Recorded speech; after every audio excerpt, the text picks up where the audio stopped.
అందుబాటు ధరల్లో వైద్య సంరక్షణ సదుపాయాలు అందించడంలో రాష్ట్ర ప్రభుత్వాలు విఫలమయ్యాయని సుప్రీంకోర్టు ఆగ్రహం వ్యక్తం చేసింది. రాష్ట్ర ప్రభుత్వాల వైఫల్యమే ప్రైవేటు ఆసుపత్రులకు ప్రోత్సాహకంగా మారిందని వ్యాఖ్యానించింది. ప్రైవేటు ఆసుపత్రులన్నీ రోగులు వారి బంధువులతో బలవంతంగా అధిక ధరలతో కూడిన మందులను కొనుగోలు చేయిస్తున్నాయని ఆరోపిస్తూ దాఖలైన పిటిషన్పై తాజాగా సుప్రీంలో విచారణ జరిగింది. తమ ఫార్మసీల నుంచే ఔషధాలు కొనుగోలు చేయమని బలవంతం చేస్తున్నాయని వాదించే ప్రజా ప్రయోజన వ్యాజ్యాన్ని జస్టిస్ సూర్యకాంత్ మరియు ఎస్కే సింగ్లతో కూడిన ధర్మాసనం విచారించింది.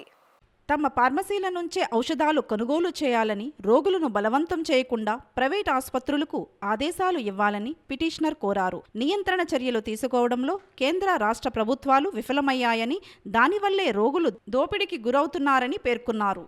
పిటిషనర్ వాదనతో సుప్రీం ధర్మాసనం ఏకీభవించింది.